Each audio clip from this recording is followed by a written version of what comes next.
Hello, everyone. We have a very special Tech Wars Fan Network update podcast for you. We got in touch with Mr. Jay Dyer, who is a multi-talented individual, a Renaissance man, who you have multiple reputations. I'm sure. Depending on who you ask, some people know you as being a scholar of weird Hollywood and what our cultural elites are up to. And then I was just talking to someone last night, and they were mostly knew you as the most notorious Orthodox troll on the internet, Yes. apparently. Yes, or Satan. Sometimes I'm just called Satan himself. Yeah, many names. So I want to get behind their different reputations. I want to get at the real Jay Dyer and sort of try to reintegrate these different sides of you into a, total self. Let's do it. So, do you believe in that, by the way? I mean, do you believe in modern alienation theory? Is that part of your Orthodox beliefs? I would say, yeah. I had a social theory class, and we studied Emil Durkheim, and I remember thinking in undergrad that Durkheim was onto something, and I would say absolutely. I think alienation is real. I think the modern, postmodern world absolutely alienates individuals. You bet. Because this is just a question that philosophically, does interest me. So you have this German philosopher. His name is Georg Hamann. And he started out coming from a more of a Lutheran mysticism in the 18th century, and he got into using like David Hume to critique rationalist philosophy and the Enlightenment. He's the one who converted Kant away from the Enlightenment and made him develop his critical philosophy. So Hamann starts out as this radical Protestant, but then he has this like weird thing about him of like this weird postmodern like ecumenicalism, Right. that's like a part of his philosophy. So he actually, like, by the time he died, he never converted to Catholicism, but he was given a Catholic burial. And you had a lot of these Catholic followers of him that sort of like consider him to be like kind of a saint. And then you have like all these romantic figures like Friedrich Schlegel, who converted to Catholicism at the end of their life. Yeah. Or Novalis wrote an essay called Christendom in Europe against the French Revolution, where he's talking about like, the need to return to a unified like Christian Europe as like a antidote to, the alienation of, modern rationalist philosophy.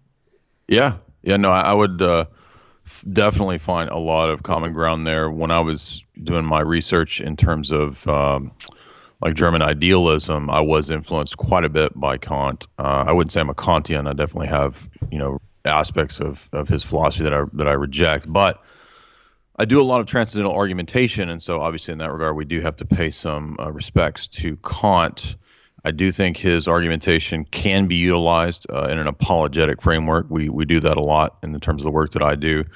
But when it comes to the German idealists, I think they were kind of hearkening back to Plato. I think people like Heidegger are a good expression of kind of the height of Western European philosophy as far as it could go. Again, I'm not advocating everything that Heidegger said, but I didn't spend most of my analytical and continental tradition research on idealists, more so with Heidegger and Husserl and the phenomenologists. So it's not necessarily my area of expertise, but I am pretty fluent with Kant, so I can talk on that. Because I feel as interesting as just your connection to Orthodox Christianity, because I feel like this is the problem that these people were trying to confront, is that reason can't really like ground itself. Well, that's where I was going to go, was the amazing insights in people like if you look at Leibniz, interestingly, he was kind of another one of these figures who was kind of in between Catholicism and Lutheranism. If you look at somebody like I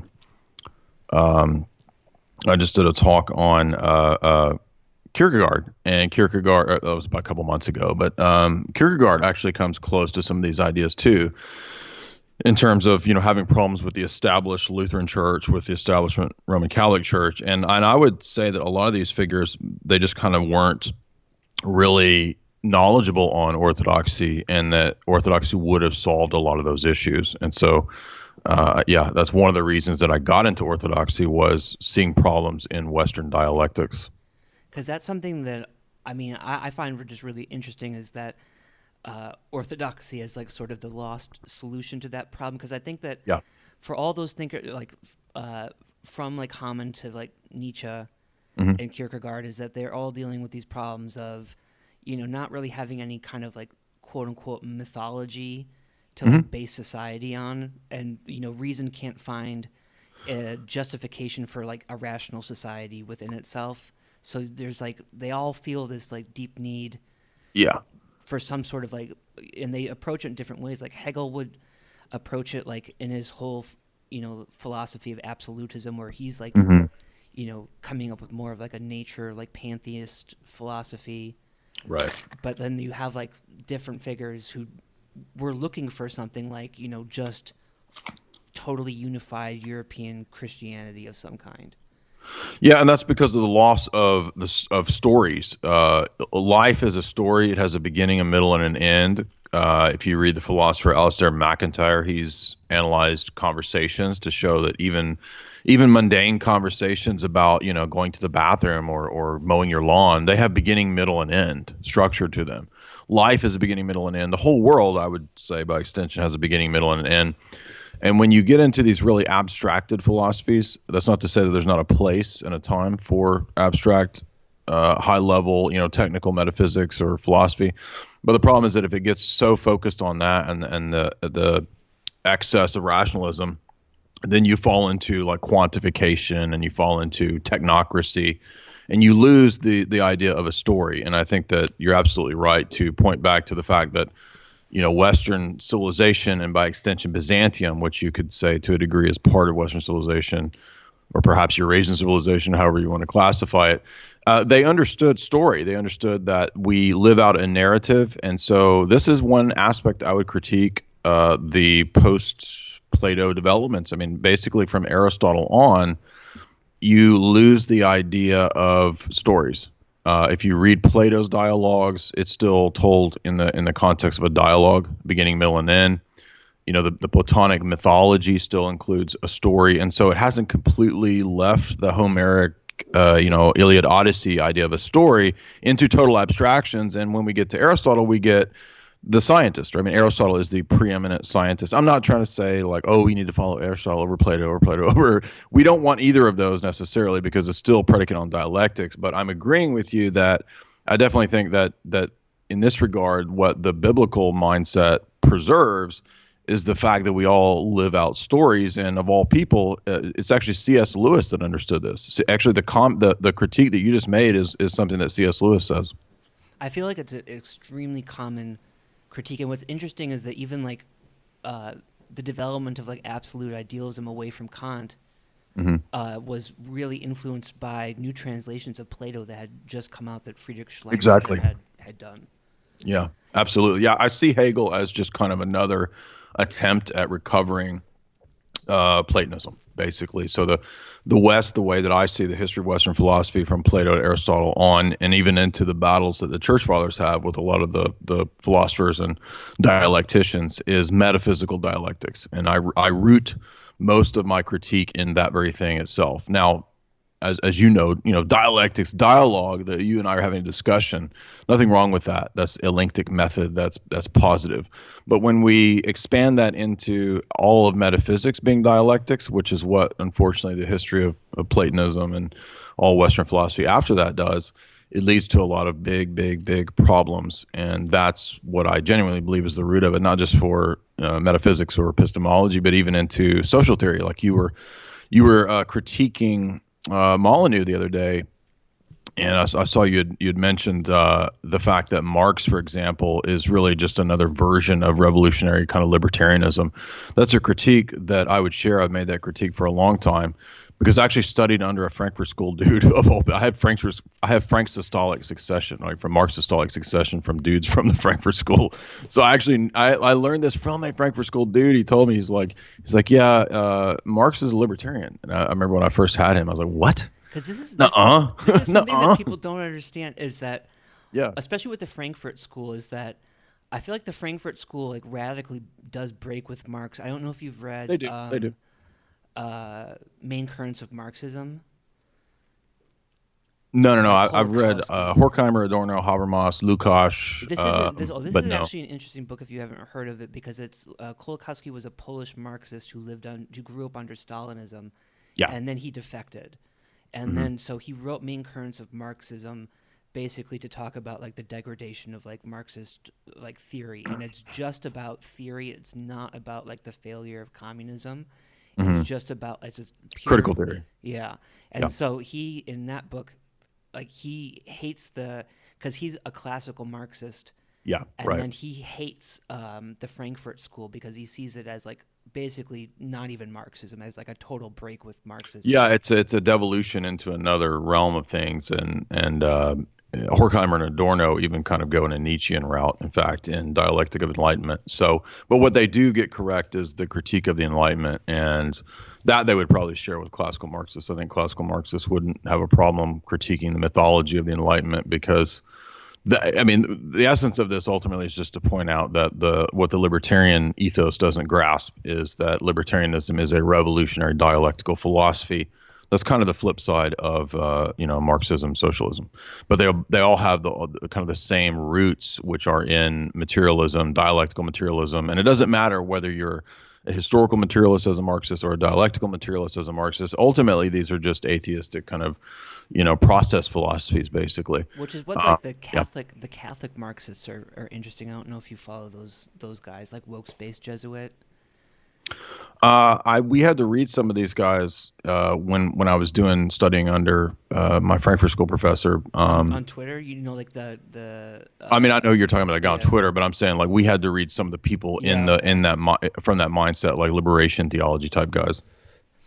because that's a whole interest. Like I mean, that really shows the problem with Marx would basically be echoed all the way back to the 18th century to these ideas that you can't found a society like that on some sort of totally abstracted like rational moralism.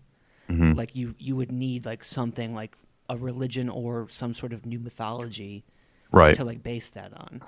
And Yeah, you kind of even see that too at times pop up through the Marxists. I mean, I read one of Che's essays, and he speaks of the people as the new man. Like it's almost like he's taking Nietzsche's new man Ubermensch mythology, and he just kind of cuts and pastes it onto the people.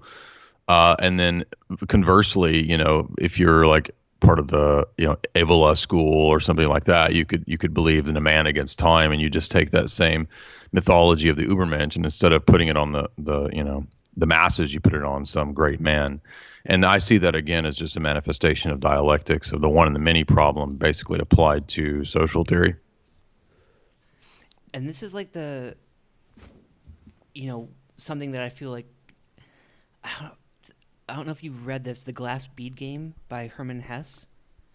I have not read Hess, no. Because he has a whole thing in that book about because it's really a science fiction book, Hmm. and it takes place in some sort of future where there's been another event and like a new era of history Hmm. has started. But he doesn't like do it from a technological perspective at all.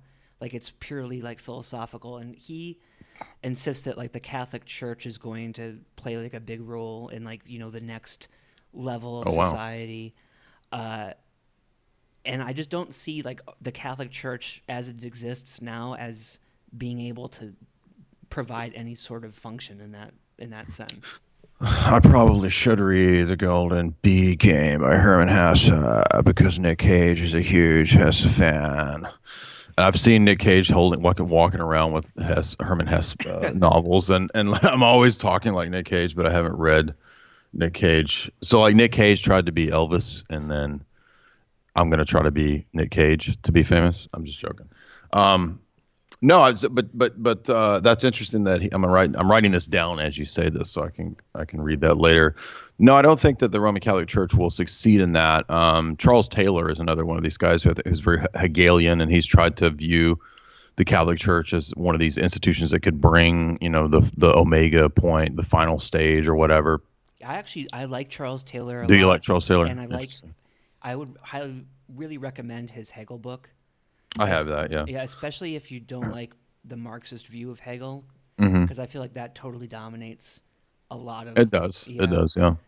Yeah, I think again, there's a lot of insights in the German idealists. I don't want to sell them short or say that they don't have good critiques. My main problem would be that when you come to the ultimate principle, whether it's like the absolute within in Hegel's system or basically any metaphysical absolute, the central current problem, like the current running through all these guys all the way back to Plato, is the notion of absolute simplicity. And we would say that this is kind of the Hellenic notion of the monad, that the idea that to be one, to be the simple, to be the starting point, the absolute, requires that it can't have any distinctions, and any real distinctions within the one necessitates like a lower metaphysical or ontological status. So if you look at the dyad in Plato when it produces the triad, you kind of get the chain of being notion of like the successive lesser stages of reality kind of emanating Hmm. from the one. And we would say that itself is the problem. The distinction in God, who is obviously our monad, is not of a lesser ontological or metaphysical status, right? So the Father, the Son, and the Spirit, for us, resolve the one and the many problem without there being any dialectics whatsoever. And so for Orthodox theology, to contrast it to the Roman Catholic system, we would say it actually provides the solution to that one and many dialectic, that there's equal ultimacy to the one and equal ultimacy to the many in God. And that for us leads to balance in the one and the many in the icon of the Trinity, which is the church. If the church is the icon of God, then you're going to have a balance amongst, for example, the bishops and the laity. That's at least the ideal that we shoot for. So for us, there's no possibility of like this super bishop pope guy. So we actually see the papacy being a manifestation of the prior error in the metaphysical view of God himself. And we think that, doctrines like the filioque, these are just manifestations of that. And so I would say quite literally, I think I could defend this.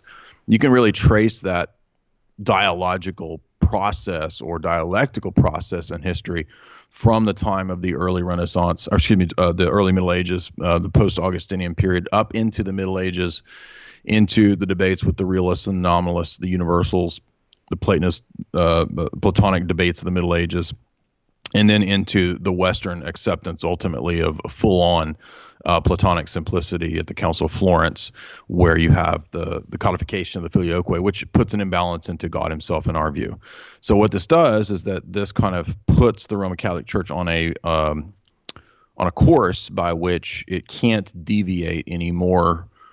In other words, the presuppositions that are laid down in the dogmatic declarations kind of steer the course for Roman Catholicism from, say, the Renaissance period onward, because that's when they really start adopting these kind of Neoplatonic methods, trying to synthesize them with the Aristotelian methods, and they're boxed into a system. And so what I say is that Vatican II is kind of, and the liberalism of Vatican II is really the outworking of that. So they could never fix the system because the system itself is broken in terms of its most basic presuppositions, and it'll never produce the kind of society that we saw in Western Europe, because in our view, the first Europe of the first 1,000 years of Christianity is the model of Byzantium.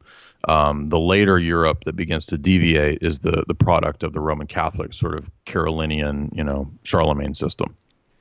And that's really, what really is interesting to me is what you described. Um, Kind of like haunts the history of like idealism, like to Heidegger, Mhm. and you have this problem where I feel like every metaphysics that comes out, it starts from the principle of like, okay, our version of being is like being, Yes. and then like every time like you need like it can only approach it like asymptotically to that, and every time you have a new derivation of this kind of philosophy from like Kant to Heidegger, it's always like, now we're at the higher being, Yeah. now we're at the higher being, Right. and it always like fails. And so the whole project of like Hegelian like absolute like idealism like was ultimately a failure Right. in that regard. So Yeah, Hegel's God is really the God of philosophic process and the God of um, it's ultimately a kind of a monad that's kind of coming to self-realization through the process of history itself. And I think that that's, again, looking back to Plato as the solution when, you have basically centuries and centuries of church fathers arguing with Platonists. And I think they successfully refuted Platonism. In fact, for Orthodox people, it's pretty much dogmatic. You have to reject Plato and Platonism. And a lot of people might find that counterintuitive because they think, oh, well, you guys are just Neoplatonists. Actually, we're not. If you read the divine names of Dionysius the Areopagite, for example, you'll find a transformation of some of the there might be some of the terms, but the terms kind of take on a new significance because for example, for us, God is beyond being. He's aperon in the Greek, but he's also knowable and personal in the sense of coming to us in his personal revelations, his covenants in Scripture, etc. And I think that was a big kind of groundbreaking thing for the church to adopt that as the basis of their theology, a revealed theology on the basis of a personal God, and not basing it on metaphysical speculations. So even though we might use the terms and the language of logos or hypostasis or these things that are similar to the terms in Plato or Plotinus or whatever, we actually have a different meaning for those things, and the meaning is kind of transformed. And so we actually reject the idea of a chain of being. We reject the strict substance-accidents dualism of Aristotle in relation to God being applied to God, as eventually happens in the Roman Catholic system. We reject the Platonic simplicity doctrine, the chain of being doctrine. So it's a very different starting point. Our presuppositions are totally different. And again, we would say Plato can get things right, Aristotle can get things right, Hegel can get things right, so can Kant. So I think we have more freedom to kind of pick and choose out of these different guys' thought systems, what we agree with and what we don't agree with. And in the other systems, like we mentioned, like Roman Catholicism, it's kind of married itself to an older tradition of Thomism, with Leo III, kind of mandating that Thomistic philosophy is the philosophy of the Roman Catholic Church. Well, by the time of Vatican I and then Vatican II, the church undergoes such revolutions that now we don't even know what Roman Catholicism is. Is it Pachamama? Is it blessing idols? Or is it like, the SSPX, Marcel Lefebvre? Like, we don't even know what authentic Roman Catholicism is. So, yeah, I don't see how ultimately it falls prey, I think, to the dialectics that it sought to meld with, basically. I think that the idea of synthesizing these false philosophies with biblical revelation is what failed. And I think the reason that I believe orthodoxy and I don't believe orthodoxy has failed is because it actually rejects the idea of synthesizing. And so we have pretty, strict condemnations against Origen or Plato or, if you read what's called the Synodicon of Orthodoxy, it's a pretty extensive kind of condemnation that we sing every year during the Sunday of Orthodoxy, which is the victory of icons over the iconoclasts. I mean, imagine walking into a church, and if you heard that, if you went to a Russian church, you would hear like the full singing condemnation of Origen and Plato and Aristotle. Like people don't realize this, but you can actually walk into an Orthodox church and hear the singing like anathema. I can get into like a religion like that where your hymns are just like denunciations of different philosophers. That really appeals to me. I always, around that time of the year during the liturgy, I always share that video, and it makes so many people mad because they're like, you guys are Neoplatonists, and then I'm like, oh, here's this chant where we anathematize anathema, right, to Plato, right? So what is the Orthodox view of like history and like revelation in history then? Well, we would say that God definitely does do special revelation in the sense of like coming into time and space and revealing himself to different people, Abraham, Noah, Adam, etc. And then there's also another sense to the term special revelation, which would be Scripture itself is a written form of that special revelation. We believe that in the church there is also kind of a deposit of tradition with a capital T that you could say is part of divine revelation. And so aspects of that would be things like, the Trinity, the Creed, the Nicene Creed, the liturgy itself, in many ways, you could say is part of divine tradition because it's a basic pattern of worship that was handed down from the time of the apostles in the different churches throughout the empire, the Roman Empire. So that, for us, that would be revelation, quote unquote, in a strict sense with a capital R. And then in a looser sense, there's also, we could say, natural revelation, which we would say the natural world itself does definitely reveal God. It tells us things about God. It reveals the true God, Paul says in Romans 1. But we need more than just what's in nature. We need more than just reading the Bible. We actually need God himself to give us understanding of Scripture. So we would agree with St. Paul that the natural man, as he calls it, the man who's fallen, can't understand the things of God or revealed theology without the illumination of God himself. I don't mean that in like an Illuminati. So every time I say this, somebody's like, oh, did you hear him? He's talking about the Illuminati. He actually believes he's an Illuminist.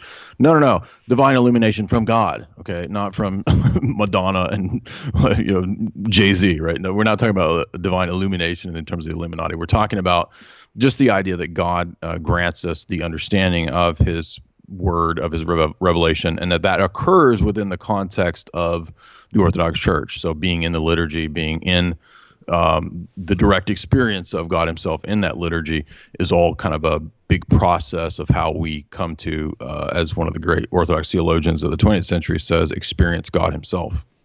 Because I think like all Western like Christianities were deeply affected by like the rationalization of the Enlightenment, like going way back before like any 20th century like issues with like liberalism and the church. Like you go back to like the 17th century and you still have, Catholic philosophers, Right. trying to use Descartes to like make, so, they've already sort of created a rational God for themselves, which, I don't know, is engaged in that philosophical process of like idealism, which is like already like not it's like a lower like version of it because you've like distinguished it in some way to like even philosophize about it, Yeah, I think that for us, reason, dialogos, as it's called, dialogical reasoning, it has a place, but it's not like the highest form of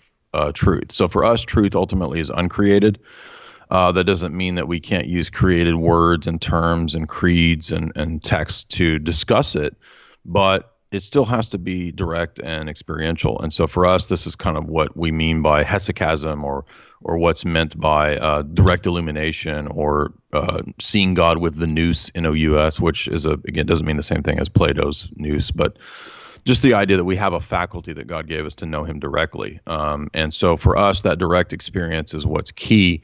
And you do get a kind of movement away from that in the Latin West, because in the Middle Ages for the West, they adopt a kind of a duality view of man. So man has an intellect / soul and a body. And so sometimes you'll see them kind of vacillating between identifying the soul and the intellect as basically the same thing. Orthodoxy doesn't believe that. It believes that man has a body, soul, and a nous, or spirit. So there's more of a tripartite view in Orthodoxy that distinguishes it from the West. And then what you get in the Reformation, and they were, by the way, influenced by some of these currents and strands that would become rationalism. There's a great book by a Lutheran scholar named Heiko Obermann, and he actually shows that Luther was heavily influenced by the nominalist scholar Gabriel Biel, B-I-E-L, and that was a big influence on Lutheranism. And then, of course, the other Protestant reformers, Calvin and others, they were humanists, Renaissance humanists. So they were very into just going back and, well, we just read the text, you just read the original Greek, and then you know what's going on. And again, these are all just sort of rational, scholastic approaches. And so, ironically, Protestantism, which in part is kind of reacting against Roman Catholic scholasticism, develops within one generation its own scholasticism, right? And people like Turretin or Melanchthon, Calvinist and Lutheran, super scholastics, and so they're stuck back in that same box. And the problem is that God is not an object of scientific study. God is not an object of being. He's not one being amongst a class of beings, and that's the entire history of like post Middle Ages, like Augustinian philosophy in the West is that God is the supreme being amongst all the beings. And that's like the premise of like metaphysics. That's what like metaphysics it is studies. Exactly. And we as Orthodoxy, we start out by denying that. We say no, God is not even classed amongst the common categories of being. for us, God's being, quote unquote, or his existence is itself also an energy. It's one of the many energies that God possesses in ways that he speaks to us and reveals himself to us, but it's not his own essence itself. We'll never know the essence of God. So for Orthodoxy, we just want to maintain that faithfulness to, again, Dionysius the Areopagite, because in his Divine Names treatise, he says that, yeah, you can say God exists, you can say God is a being, but he says ultimately that's just a limiting it's an apophatic negative statement, because ultimately God is apeiron, he's beyond being, he's the being beyond being. And so God transcends the logical categories. And unfortunately, in the West, what eventually happens is that they pretty strictly confine God to the logical categories. Oh, God is quite literally the equivalent of the law of non-contradiction or the law of identity. It's interesting then, because I don't know how you would feel about just transcendental reasoning. I mean, this is obviously what Kant would come in and say, is that you could use transcendental reasoning to like reason about whatever is beyond being. I mean, isn't like that's the point of like what transcendental logic does? It is, yeah. So actually, we're big proponents of the transcendental argument for God, and actually, me and a guy named Father Deacon Dr. Ananias Sorum, he's a big Aristotle student. We're actually writing a book right now on the Orthodox usage of the transcendental argument. So we share with the Kantian approach the validity of transcendental argumentation. That doesn't mean that I adopt, like all of Kant's views and the phenomenal noumenal distinction, this kind of stuff. We wouldn't be rigid on that.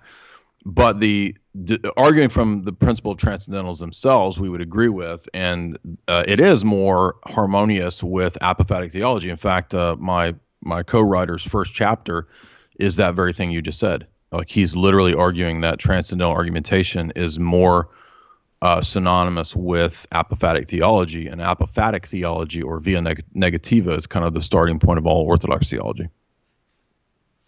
Yeah, that's a really fascinating connection. I never even thought about it that way. I don't know. I'm kind of like leaning towards Orthodoxy because I was born Catholic, but I'm like a lapsed Catholic. I haven't done anything Catholic in a long time. So I know E. Michael Jones was not able to convert me to Catholicism when he was on the show. So I don't know, but now I'm kind of like actually leaning towards Orthodoxy. Yeah, well, you don't understand the Logos. It's just a joke. It's just a joke for everybody. All the trads are going to be furious at me. It's just an impersonation. It's a joke. I have in my notes here for this show, do all your retarded voices. That's my note to me. I know. I did an Al Pacino impersonation last night, and now everyone's talking about it now. Yeah, you're doing mean Al Pacino. I do mean Al Pacino. Do it. I cannot do. I've tried to perfect my Al Pacino. For the second show in a row, I'm going to do my Al Pacino. I think you should take it out. And this is Al Pacino in Angels in America. I've never seen Angels in America, but it has something. It's about AIDS. I've seen like he gives a monologue in it where he talks about like the injustice of AIDS or whatever. Okay. And so he says, this is me paraphrasing. I'm gay? No, you're gay. The whole system is gay. Fake and gay. I like it. Yes, I've sort of appropriated that. But I also wanted to ask you, that was me segueing into recommending you the book Kant's Transcendental Deduction by Henry Allison. I don't know if you read any Allison. I'm writing this down. Kant's say it again. Kant's transcendental what? It's Transcendental Deduction. It's by Henry Allison. And it's actually, you might just find it interesting for the research for your books because it's just a reconstruction of the historical sort of development that Kant. Oh, I'll definitely get it. That's awesome. Yeah. Of primarily transcendental argumentation and logic. Wow. Okay. So I actually would recommend that book to all listeners, but I feel like, I don't know, that's not the sort of thing people want to read. But no, I have to read that kind of stuff. Yeah, because that's directly related to the book we're writing. But yeah, we kind of I did a debate with Dr. Alex Malpass, who's like a British professor, and we had a really crazy debate going into transcendental argumentation. And I was basically there to argue that there's a transcendental argument for God, and he basically wanted the whole time to argue that I claimed that there's a transcendental argument in Aristotle. So I'm like, ultimately, I don't care if there's a transcendental argument in Aristotle.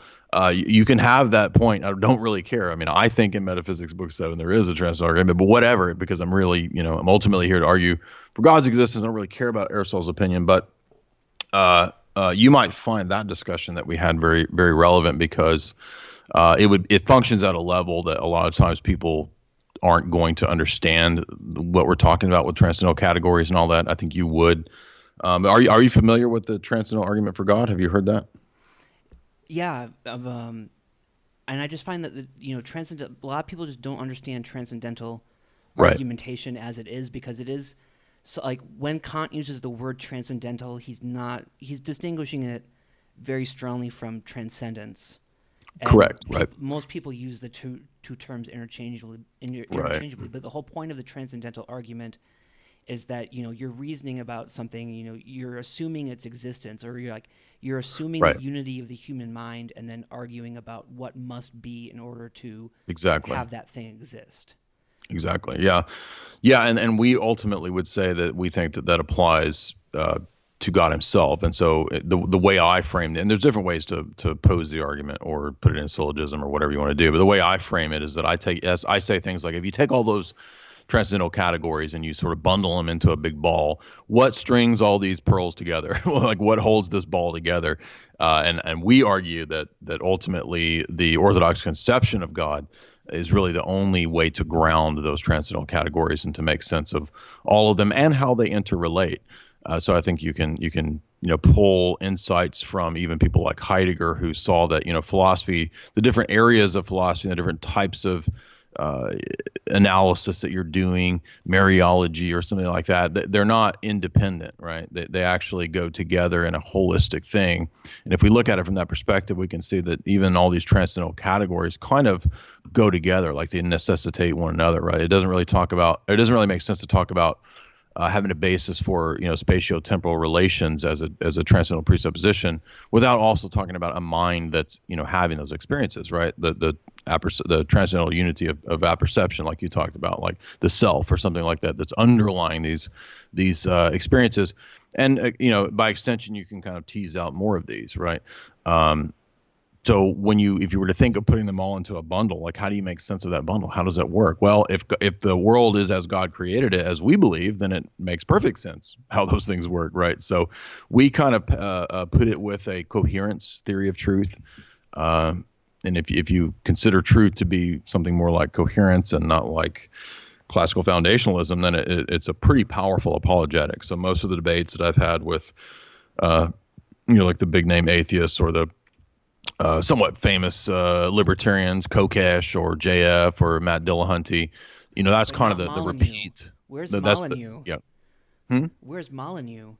Not Molyneux. Well, he won't debate. So I've had multiple tweet interactions with Stefan, and he's will say things like, "What do you want to talk about?" And then I'll say, "We can talk about any of these things. We can talk about libertarianism, atheism. We can talk about any of this." And then he will not reply. So he'll reply initially, and then he'll not debate. So I just did a critique of him, I think 3 years ago. I was like, look, I'm just going to critique this guy. I think he did watch it, because afterwards he seemed to address quite a few of the criticisms that I made. I don't think adequately. But I think that, he knows his bread and butter. I think there's nothing for him to gain by debating people that would conceivably beat him. I know, it's sad.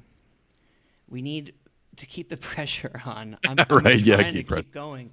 I've tried. I've gotten people like tweeted, like 200 people tweeting it at him, and he will respond, but he'll just never bite on an actual discussion. Oh, it's sad. I don't know what to do about this guy, but I wanted to also ask you about sort of the political manifestation of your orthodoxy. And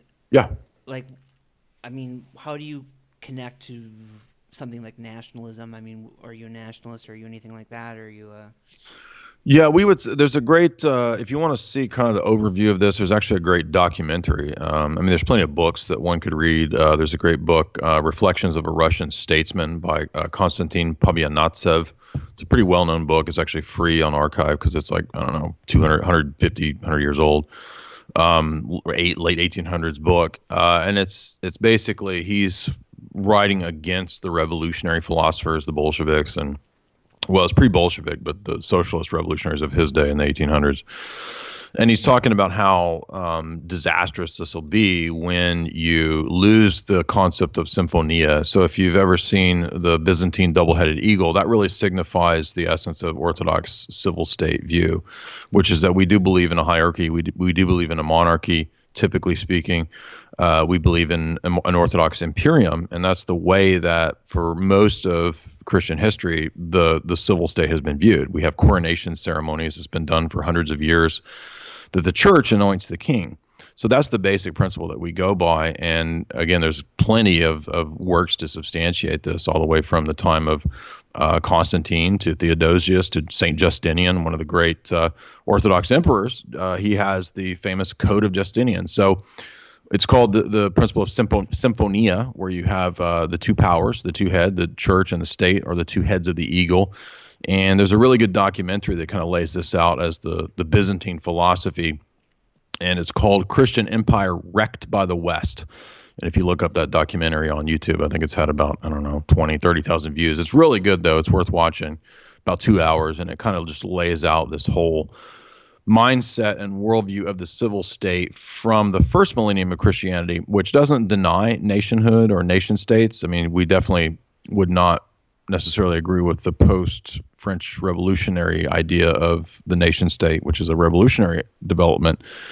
But the older idea of ethnoi and ethnos, that older notion of nation, people group, and that they have a right to their continued existence. But in the history of Orthodoxy, the imperium eventually converts, and so you kind of have the idea of an Orthodox imperium. So the goal there becomes to balance the one and the many on a empire-wide system of the people groups, the nation states maintaining their identity and who they are, but yet at the same time also existing in balance in this wider imperium. And that's the history of Byzantium. That's the history of the Roman Empire.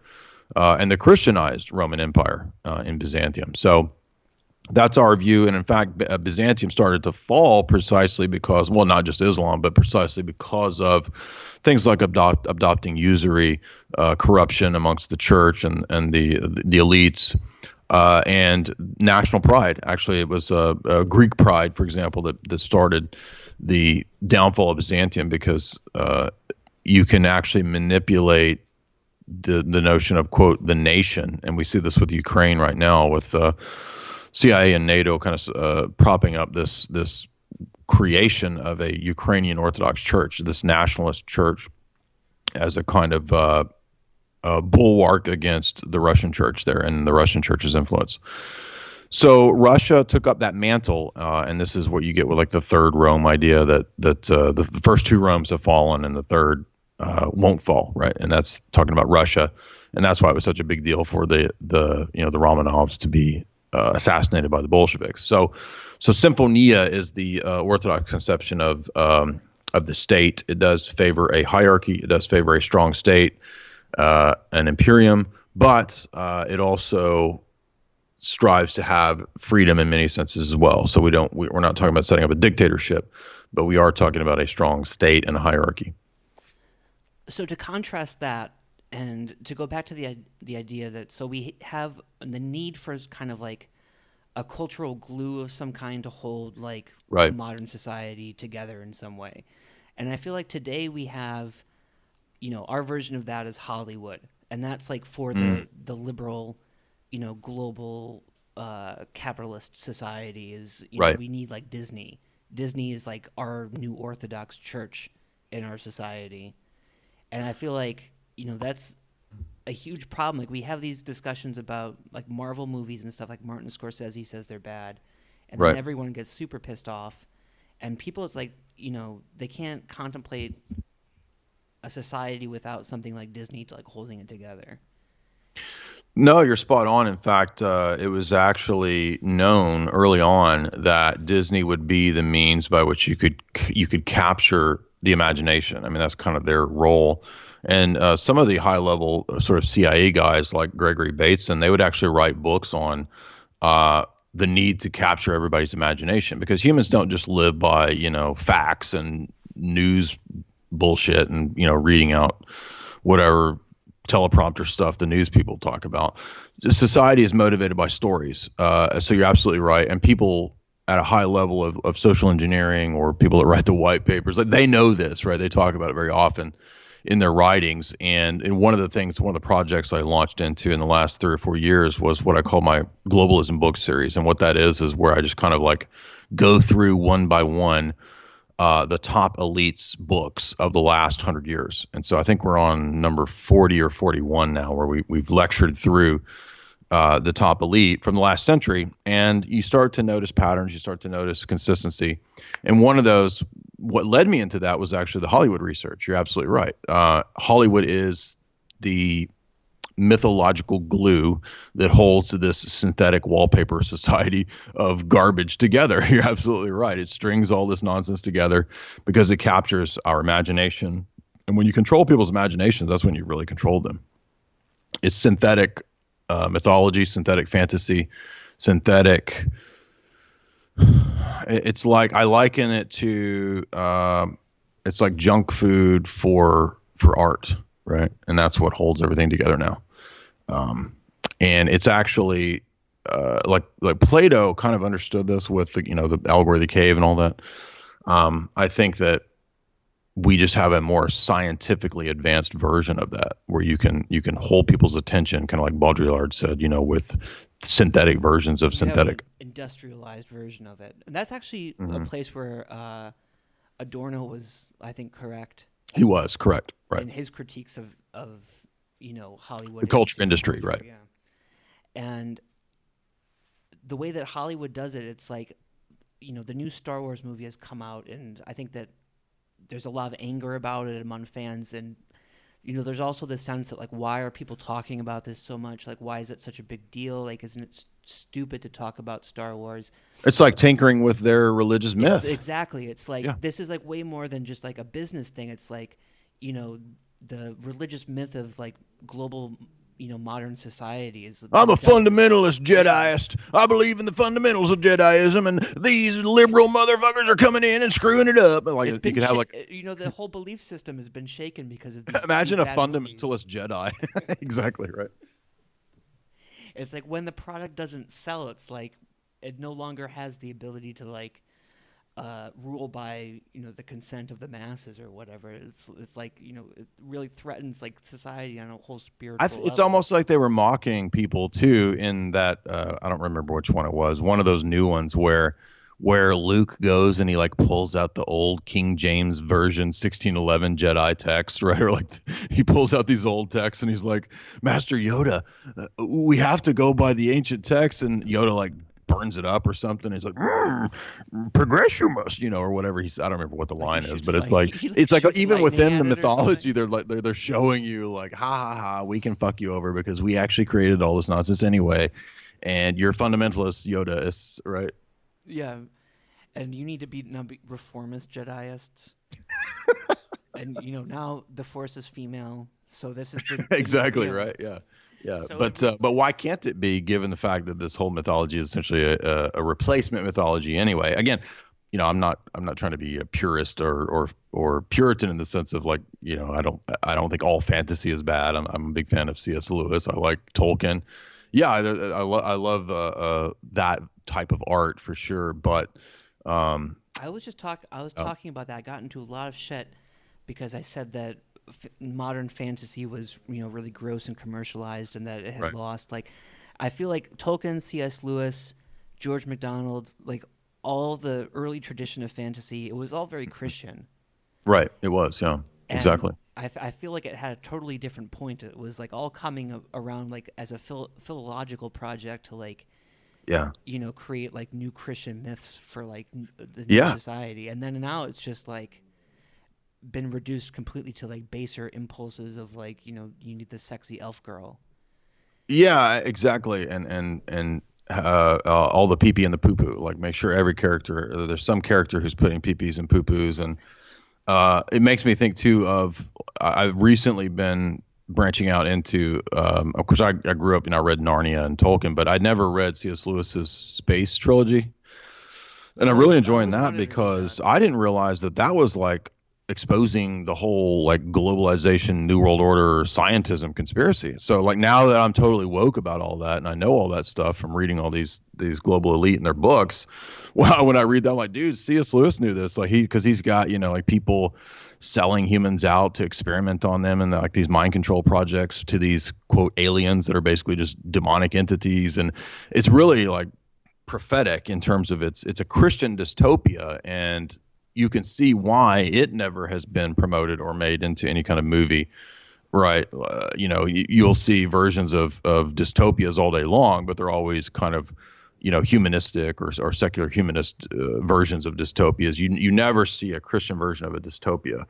And I can see why now, because all this stuff is essentially a plan. Especially if you read Brave New World, you can see that wasn't just fiction. That was like totally where we're going. And I feel like this is why, when it comes to like Illuminati stuff in Hollywood, I'm inclined to believe those sorts of ideas about Jay-Z and Lady Gaga Hmm. and how they're Illuminati, because I feel like this is exactly what Hollywood is sort of for. I mean, it does really have that purpose of like not even just being like political propaganda, but also being like spiritual propaganda for our liberal society. And so I Yes. can, a part of me finds it really easy to believe that like there is actually a more structured inner cabal of some Yes. kind. There is. That's how I got to writing my two books, is because of that very question. I don't even remember how it was raised. I think a long time ago, I read somebody's like a random old GeoCities type of thing. Remember back when GeoCities and Angel Fire was just like somebody had something on like, if Mel Gibson's conspiracy theory does it have any truths in it? And I always liked that movie. I thought that was a cool movie, and I remember some of it stuck in my head, like it does mention MK Ultra, and I was like, "Is that real? It seems like that might be real." So then, when I went to college, I always wanted to be like a actor, stand up. I used to do stand up when I was 18. I had a whole routine, and I'm sure it was pretty cringe, but I realized pretty quickly that like there's something else is going on with Hollywood and entertainment. Like it's not just a matter of talent and skill and being at the right place at the right time. Like there's something else going on, but I couldn't really put my finger on it because I didn't know much about that whole secret society world, or is there conspiracies in Hollywood and that kind of stuff. And it wasn't until undergrad where I took some film classes, and of all people, it was actually a class on Oliver Stone films. And although I don't think Oliver Stone goes all the way down the rabbit hole, he does kind of introduce you to some of these topics. I know he's And been making Warren watch Nixon. yeah, it was actually Nixon, because I think I listened to one of you guys were talking about Robert McNamara, and McNamara's eyes go black in the deleted scenes in Nixon. And I remember that, and he quotes W.B. Yeats about the Antichrist, the poem about Antichrist. No, that's I actually remember. Dick Helms. Oh, I'm sorry, Richard Helms. Excuse me, not McNamara. You're right. You're right. But I remember in that class when we watched Nixon, and I saw that scene, and I told my professor, I was like, "Is he quoting Yeats and the poem about the Antichrist slouching his way to Bethlehem?" And the professor's like, "I don't know, probably." That was one of the early things that stuck in my mind at the time, and I was like, I need to look into this. And so that kind of kicked off looking into Hollywood conspiracies. And the deeper that I got down that rabbit hole, I just started blogging about it. And after 10, 11 years of blogging about it, got an offer to do that book. And I'm totally convinced. Yeah, I can tell you all about this. It is pretty real. Obviously, people like Jay-Z or Lady Gaga, they're sort of the outer rungs of this stuff. They're not at the top of that pyramid, but it really is like that. It really is structured kind of like concentric pyramids. I usually tell people a better model for understanding it is thinking about it like a mafia. And mafias are actually very similar to secret societies. Hence the Corsican and Sicilian mafias actually used quasi-Masonic initiation rituals, believe it or not. And they're kind of structured in a similar way. And it's not like there's necessarily just one secret society per se that runs Hollywood. But it is like that. There are layers, there are levels, and I'm convinced that maybe not everybody, but for a lot of people to move up the rungs, you kind of have to sign on to more and more compromise and degeneracy. And so I had written about this for a long time, got a lot of flack, got a lot of haters. My family thought I was crazy. And then lo and behold, Weinstein and Epstein come out, and wouldn't you know, I'm kind of vindicated because I'd been talking about this for so long. One of the first analyses I did was I said, you know what?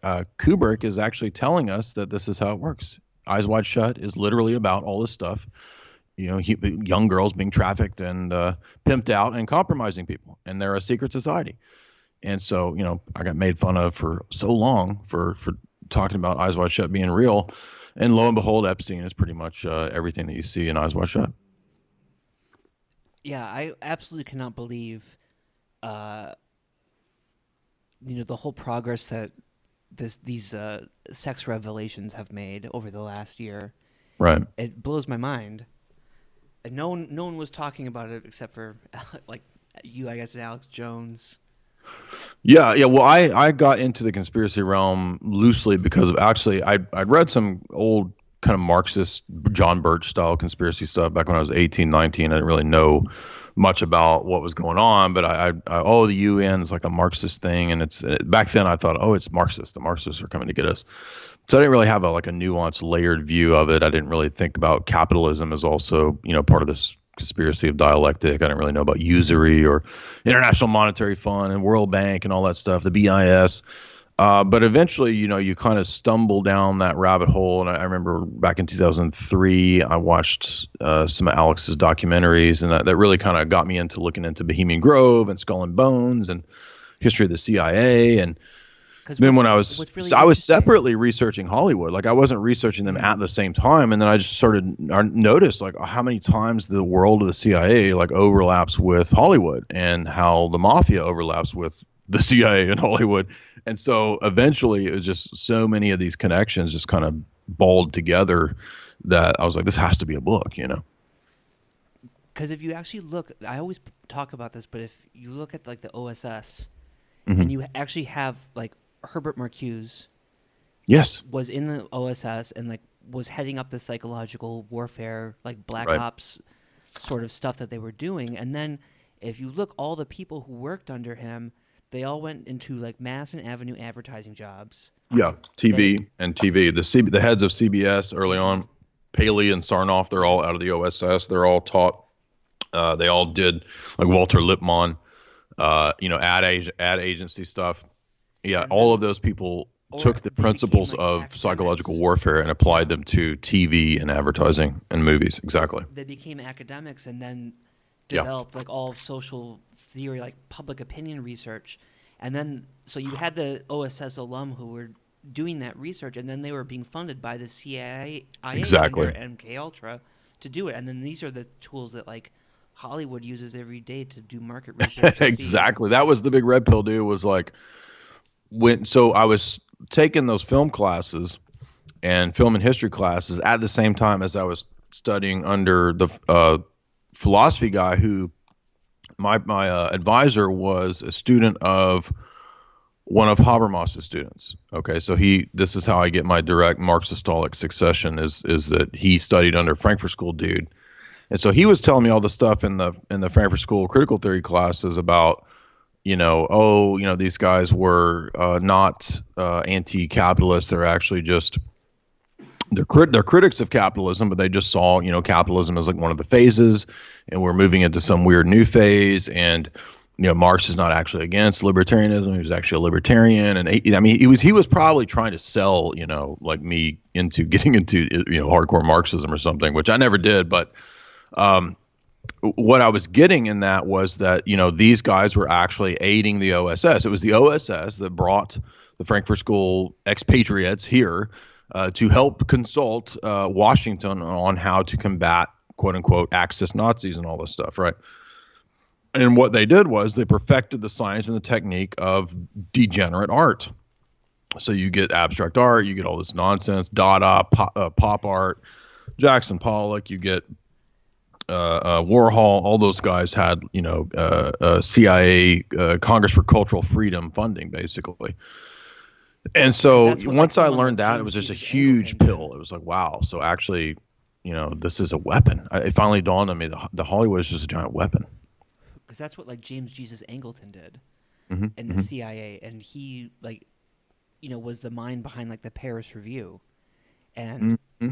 so you had all of these, like, modernist kind of people who got caught up in, like, the CIA funding for, like, the American culture industry Exactly. and became, like, propagandists for it.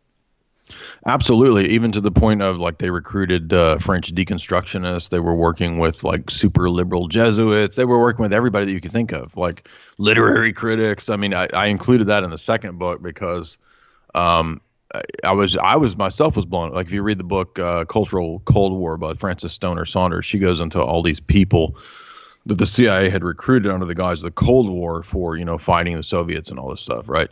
And again, the auspices were legitimate. Oh, we got to fight for freedom against these, tyrannical commies. But actually, you're using like degenerate commie art to fight commies. I mean, it's all doublethink. It's all dialectics. And once you understand the manipulation of dialectics, it's pretty easy to kind of see through it. But even to the point where I started realizing that it's David Rockefeller who was a big fan of Mao. Like he loved the work of Mao in China. Mao was actually his guerrillas were trained by the OSS. All of which kind of blew me away because it didn't make any sense. And if you think in that kind of John Birch America versus commies dialectic, and they'll couch it like, oh, it's all just liberal elites. No, actually, if you read Quigley, and this is why I did a big long 8-part series talking about and all the way through Carol Quigley's Tragedy and Hope. We talked about him on Tech Wars before. Oh, have you? Yeah. So he basically just from the CFR perspective as an archivist, he basically just lays it all out and says, no, it's the richest elite who are funding all these leftist movements. It's the richest capitalists who are funding all of these commies and socialists. And it's like, whoa, right? That's kind of the big pill. Because this is what a big thing that Nixon thought is that he thought that the Soviets had gotten into all of the youth movements. Right. And then he didn't realize. So he went to the CIA and was like, why aren't you investigating what the Soviets are doing? Because they're infiltrating our culture. They're taking over the youth movements. And he didn't realize that it was the CIA who was like spreading that stuff and that they were hiring people like Gloria Steinem to do all this exactly. shit for them. Yeah, it's same with I think McCarthy kind of saw some of the same problems, and then he thought, oh, it's all these commies, and then he didn't realize, oh no, actually the military-industrial complex itself is owned by zillionaires who want all this degeneracy, like they want all the liberalism, the socialism, and degeneracy. They're behind it, not Moscow. Now that's not to say that Moscow was good, because Moscow was just one of the test beds where they foisted, and outsourced this communism to other countries. In fact, one of the talks that I did was on Bertrand Russell's books, and it's funny if you read Impact of Science on Society or Scientific Outlook by Bertrand Russell, who's high level, Royal Society elite guy. He talks about it as a wonderful thing. He says it's great that we have the experiment of Sovietism in Russia. It's wonderful that we have the experiment of Maoism. It's wonderful that we have socialism going in other countries. He says, because what we're going to do is study these things scientifically to see which systems work the best where to have the technocrat government, like the government of the future, which will be the goal of basically all the guys that I cover in the Globalism Books talks. All those guys pretty much have a similar plan of how to get to the end goal of technocracy. So it doesn't really matter if they're like neocons or outright Zbigniew Brzezinski globalists. Like they all have the final goal of technocracy.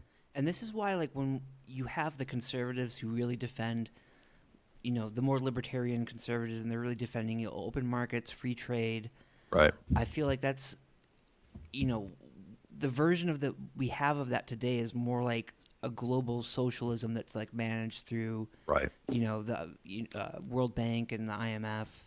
Yeah, exactly. Absolutely. In fact, it was a huge pill for me.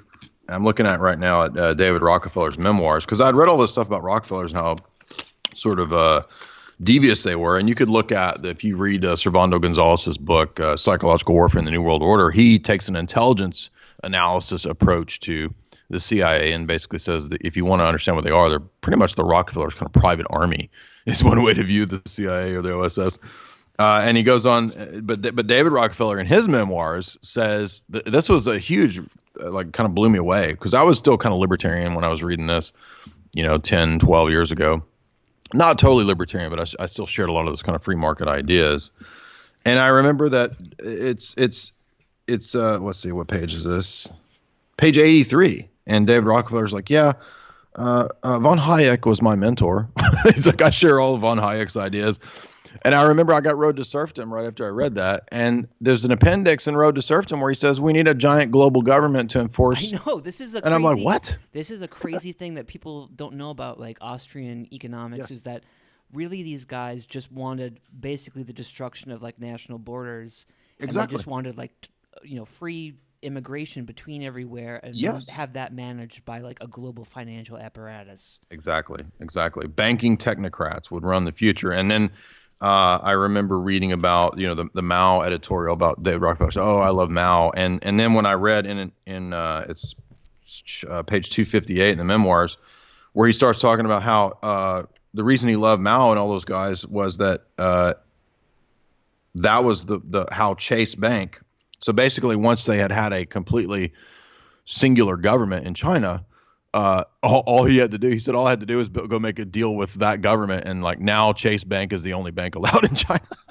So communist China, what's the first bank they have? Chase Bank, which is David Rockefeller's bank. So you can see the scam at work, and you can see why he was such a fan of it. And then when you go, to these later chapters in the book, like chapter 27, where he's like, yeah, I set up the CFR. We set up all this stuff. My family did. We gave the land for the United Nations. And he says, we want a global government with no borders. And he says, people say it's a conspiracy. And he says, it is. He says, I'm a proud conspiracy proponent. I am behind the conspiracy, he says. Literally, like he literally says that on chapter 27, page 404. So yes, once I realized that, and even Marxists like H.G. Wells, the famous propagandist Marxist, he says, I covered two of his, Open Conspiracy and New World Order. There's even a chapter, and I think it's in Open Conspiracy, where he says, you dumb libertarians and you dumb Marxists. He says, don't you guys realize that we are looking at the same goal here? And he says to the Marxists, he says, don't you guys realize that capitalism is the only possible engine, global capitalism, to build the global order that will then be the Marxist technocratic order? Which is exactly what Marx says. Exactly. Yes, it's so Marx was right all along, right? I mean, like, yeah, you won't once the AI runs everything. And there was actually predecessors in like older style classical Marxists I've read who also postulated the possibility that you could actually have robots like running the government a long time ago. It's pretty crazy. They also were kind of ahead of the game when it comes to the green movement, the environmental movement, a lot of those early Marxists. And what a lot of people, going back to like mind control stuff, like when you say like the term mind control, people have bad connotations with it. Mm-hmm. They don't really understand that like mind control for the CIA was just like you put somebody in a room and you give them lots of drugs, mm-hmm. and you try to induce like comatose states, catatonic states in people, and you subject them to a lot of stimulus, right? And you break down their mind, and then they become ripe for reconstruction of some kind. So I wrote an article about this, and I always thought it was really interesting that like the Aurora shooter, all of his favorite music is all that Illuminati stuff and Katy Perry and Lady Gaga, and I just feel like that's what this entertainment industry is just like literally MK Ultra on like a huge like media scale. So you end up getting these shooters, and people argue over like, why are they doing this? And really you just have these extremely dissociated individuals who are in psychiatric treatment, taking different medications, who are just like consuming media and being completely isolated, and they're literally being brainwashed by like Katy Perry or something. Yeah, there's actually documents, white paper documents that talk about inducing mass dissociation. And one of the early studies that they did on, if you read all into the history of like LSD and where it comes from, some of the early studies, and even Aldous Huxley, who was part of this conspiracy, he wasn't a whistleblower, he was actually part of it. Even he talks about how they were amazed at the ability of LSD to induce dissociation. And if you study it, what you'll notice is that they were way more interested in how to maximize that on a macroscopic scale. They weren't so much interested in, oh, let's figure out how to take one dude and turn him into an assassin or Black Widow or something like this with Scarlett Johansson. They were much more interested in how to maximize that to the culture. And I would say quite literally, yes, even Tim Leary himself, who was part of this conspiracy, you can find clips. I've played them many times in my streams and talks of Tim Leary saying, you can thank the CIA for the LSD and the entire counterculture. We gave it all of it to you. And it's been studied to an nth degree, absolutely to the point that they absolutely know what they're doing with the pop culture. Now, a lot of people, it's kind of symbiotic. So not everybody who goes into, like creating music or whatever, they don't even know that they've just been growing in this toxic stew the whole time, right? I mean, of culture creation. So it's a symbiotic relationship. It's not like, oh, the CIA is literally planting every single musician out there in the world. It doesn't have to work like that because it's kind of it's symbiotic, right? So if you put the virus into the culture will feed it back to you. It becomes a feedback loop. And so it just kind of perpetuates on its own. But they do create trends. They do steer trends. They do create a lot of these patterns. That's even comes out in pop culture itself. There's plenty of examples of where, if you watch Men Who Stare at Goats, you'll notice at the end of the film, they're actually I think it was in Iraq, and they're weaponizing the pop culture for Iraq. If you watch Josie and the Pussycats, the whole plot of that goofy comedy movie is that the shadow government is essentially giving everybody the trends and the pop music, and the pop stars are basically mind-controlled morons. So again, I know that may sound extreme to some people, but it's very well documented. You can easily document any of these things. Again, I've covered it, tons and tons. I've written 2 books on it, and you can cover it in the global book talks. It's clear when you look at like the biggest pop stars, like someone like Lady Gaga was nobody, and then she was literally just picked up by like a record label. Exactly. Yeah. And she made some sort of deal with him, and they totally recreated her, and she was like more of like a country singer, sort of like had none of her characteristic things when she like started doing music. Or like you look at like the Disney grooming system of like Miley Cyrus. Oh, totally. Yeah, my fiance Jamie, she's done a bunch of articles on Miley and Beyonce and all those people and their backgrounds, and even she blows me away with stuff I didn't know about all these people's backgrounds, and how like Miley Cyrus comes from like some big banking dynasty. I had no idea about that. That was pretty crazy, but. Yeah, it's pretty consistent. You'll see these kinds of patterns. Now, I don't know or say that every single pop star is like they're not being taken to some underground base and programmed. I don't know if that's the case, but it doesn't have to be, because the entire culture that we inhabit is basically a toxic MK Ultra culture.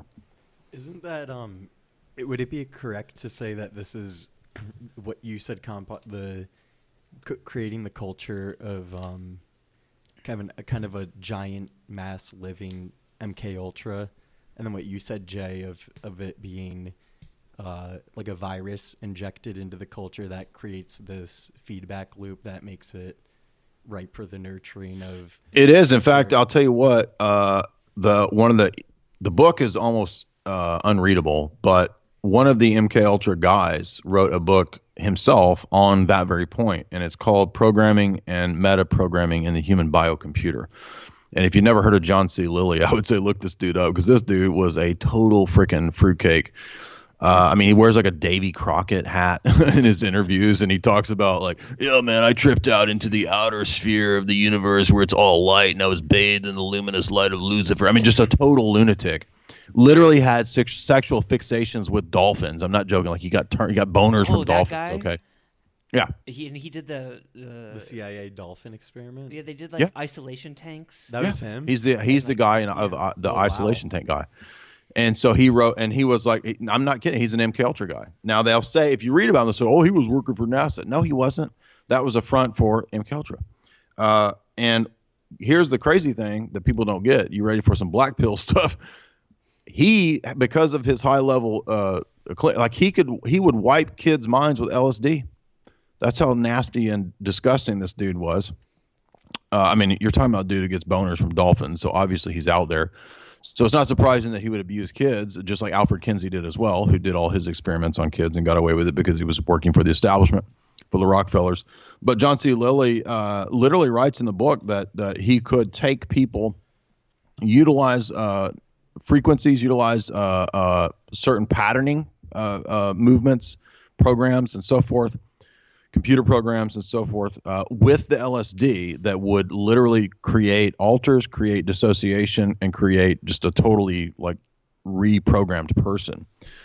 And if you understand that he's putting it in the context of computers and technocracy, then you can understand how that's the way that they apply that on a mass scale. And that's literally what that book's about. Now, the book is insane. I did a whole talk on it. I mean, it's almost unreadable because half the time you don't know what the crap he's talking about. But it is a great book to demonstrate to people who are skeptical that, oh, no, this guy is high-level establishment, and just like you and Cameron, just like Jose Delgado, just like, all these other, Tim Leary, just like all these other MKUltra doctors. I mean, DMT itself comes from the OSS. It's from the OSS botanist Schultz. We just covered Terence McKenna's book, Food of the Gods. And Terence McKenna says the exact same thing decades later that John C. Lilly says. He says, yes, we're going to utilize on a mass scale all the principles of MKUltra to initiate everybody into a new phase of humanity, a new world religion, a new tribalism, a new archaic revival, primitivism, et cetera, et cetera, et cetera. And he says all the drugs will do this. And he quite literally says it's a new religion. It's pretty crazy. Go ahead, Warren. I think this part especially is extremely fascinating to me, the mass MKUltra stuff, and it fits in prime for me to ask, since I've been recently trying to understand what cybernetics exactly is. I was actually just going to say that because I almost feel like this goes all the way back to Leibniz and to like the development of. It does. I have an essay on that, on how Leibniz is kind of the pioneer of this. Understand that this is pretty. Yeah. So Leibniz had the idea that you could create a logic computer on kind of mirrored on a human mind, and that if a logic machine based on the human mind, and that if you could do that, that you could conceivably kind of mimic the human mind. And ultimately, I argue that it's kind of drawing from the Golem idea of Kabbalism and the mechanical man, the created man idea. And I think that all the AI stuff is that. But in terms of the modern era, the father of cybernetics in the modern sense is Norbert Wiener. And he was actually working hand in hand with all the MKUltra people. So cybernetics and the technocratic idea for transhumanism is 100% totally directly out of MKUltra. And in fact, we have good friends who are pretty well-known filmmakers, Aaron and Melissa Dykes, and they did an excellent 3-hour, super awesome documentary called Minds of Men. And all Minds of Men is 3 hours of documenting this. So if you haven't seen Minds of Men, I highly recommend going and checking out their stuff. You can watch it on YouTube for free. It's been viewed, 2 or 3 million times. But really, really awesome stuff. And they will draw all these connections between the people, the MKUltra guys, and the cybernetics people at MIT, Norbert Wiener, DARPA, et cetera. And they also explain what it is. But cybernetics is just basically the idea of a controlled society. It comes from the Greek word of I think kybernos is where those wheel that steers the ship, like the rudder of the ship that steers it.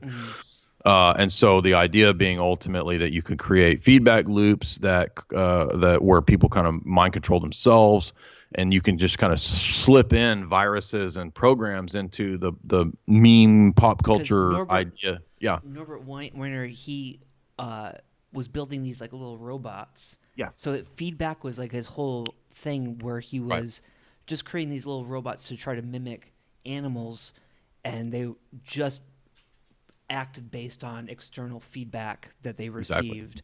So, to expand that to like a whole cultural level, it's just like, the media is just, it's not really like controlling people, it's just like blocking them from certain things, like giving them keeping you in a little circle maze where you can't get outside of that. and you can have little bits of truth that don't really do you any good, as long as you know are just running in a circle. Exactly.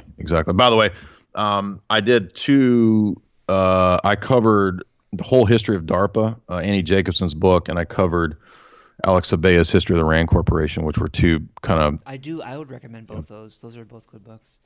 Yeah, if you want to go listen to my talks on that, because those, what I noticed was that it's two different things. Like one's DARPA and one's Rand Corporation. Then you start realizing it's all the same people. like these guys are doing the same thing in this group as they're doing in this group. I think that, I don't know if it's in one of those books, but there's also the theory that they advance that Area 51 was like a Soviet plot, and that the alien was like a disfigured human, and that like it was like a balloon that was sent over by the Soviets. Oh, with the I think Annie Jacobson talks about Area 51 having that Cold War, and that's just kind of like a smokescreen front for other sort of dark black budget research that goes on there. Probably other stuff too, like drug running and human trafficking is probably what's really going on there. That's Epstein style stuff. One of the few books I could actually find about like Rand Corporation. There's surprisingly not a lot written about it. Right. Yeah, Abea is actually approved by the Rand Corporation, so they gave him the okay to do it. So, but even what they let out in that sort of whitewash thing is pretty telling. And when you kind of collate all these together, you get a pretty clear picture that all these things are connected. And definitely go watch Minds of Men if you guys haven't seen it. Yeah, I'll check that out. I would recommend everyone go look at that, because that's really fascinating. I don't know if you've read any books by Neil Stevenson, the science fiction author. Somebody handed me Cryptonomicon, and I read the first chapter, and I never got back to it because I got busy at the time because I was working on Esoteric Hollywood 1 when my buddy Dave gave it to me, and I noticed like right away he was talking about the Characteristica Universalis by Leibniz and the universal math language, logic language. So it was very fascinating, and I love cryptography and have some essays that deal with cryptography and all that. But I've always meant to go back to it, but I haven't read them yet. Because he has a lot of stuff, and he has a trilogy of books about the Enlightenment, where like Leibniz is a character in it and stuff like that. Oh wow! So and that's actually like a prequel to Cryptonomicon. So he does have this whole like little history that he tells across a few novels about the development of cybernetics like that. But he's a big proponent of it, which I feel like carries over to a lot of like the new wave of it, of like doing this using the internet and social media. Right. And this is like what now they're trying to like boost it up with like algorithms, and I don't know if you've seen like the stuff that Google puts out, like their internal kind of like concepts that they develop. Like they had one crazy video called The Selfish Ledger, where it was like an internal Google document created about like how algorithms will ultimately be used to control everyone. Huh. Wow. And so they have like a totally like all-encompassing like cybernetic approach to it. It's like on a whole new level than what the current generation has done with Hollywood and traditional media. Yeah. They're taking it to the meta level beyond the Hollywood stuff won't even matter anymore. That's the old model. Exactly. But I don't know if this is even sustainable. Like, what's going to happen when like Star Wars isn't able to take off in China? Like, does that like the ultimate like indictment of globalism? Yeah, that's a good question. Where is it going, and what's going to happen? Will it work? I mean, I'm optimistic because of my religious worldview ultimately. So I don't think that evil, is going to have the final say so. But as to how dark it's going to get, I don't know. I know that like one of the ones I covered was Brief History of the Future. Jacques Attali, he's kind of the Kissinger of France. He's one of these big globalist guys, and he wrote his book in 2006 predicting where everything would be in 2020, 2030, 2050. He was pretty accurate about 2020. So he, 15, 14 years ago, saying where we'd be at now. Most of those predictions are accurate. He expects the total global technocratic government to be in between 2030 to 2050. We'll have to see. I hope not, but I don't know. I don't know if they can force everybody into this gray goo monoculture model. It seems to necessitate it, but then again, I was just reading Terrence McKenna, and he was saying, Marshall McLuhan has it right that they won't have to force everybody into like a gray goo model of everybody having the same culture. They'll just let everybody have their own perceived individual cultures that will be mushed into a giant federation of globalism under the technocracy. So I don't know. I don't know what to say about where it's going. Hopefully orthodoxy will come back. I hope so. Yeah. It's definitely showing signs of growth in certain areas. I don't know. My favorite Byzantine emperor, though, is Julian. So I don't know if I'm like way off. Uh-oh. Yeah, is that a problem? You're excommunicated, dude. Get out of here. I'm joking. I've always wanted them to make a movie about Julian. No, I'm Interesting. serious. I think that would be a great movie about how he's trying to reconstruct the temple to like disprove like to disprove it, right? Yeah. I get people like that. I get that like these random anime profiles. They always send me those anime Byzantine things. They're like, "What do you think of this?" And I'm like, "I don't know. It's weird, dude." So maybe you can get maybe you have the best hope you can have is an anime version of Julian. Well, I mean, thanks a lot for talking to us, Jay. I guess we'll call it quits on this one for now. But I actually had a really enjoyable conversation. So Yeah, dude, it was super deep, man. Thank you for having me. Can I plug my shiz? Please go ahead. Yeah, so if you want my books, I would say, I got 2 books on Hollywood. They get pretty deep. It's a philosophical, cultural, symbolic analysis of a lot of films and directors and mafia and CIA and Hollywood and mafia, or all that jibber jabber in Hollywood. You can get the signed copies of my book. Please don't get it on Amazon because authors don't do any good from Amazon. We did one full production TV show on the basis of my books and my co-host's works, Jay Widener, his Kubrick documentary. So you can watch my TV show Hollywood Decoded at Gaia TV. And you can subscribe to my YouTube channel where I do all the talks, lectures, and somewhat sort of pseudo-comedy. Oh, man, I'll check it out. I'm going to watch that Minds of Men documentary, too, when I get home. That sounds really interesting. Yeah, you'll like that, for sure. Well, thanks a lot for talking to us, Jay. I really appreciate it. Thank you guys, man. I was honored. It was good Thank stuff. you. Have a good night.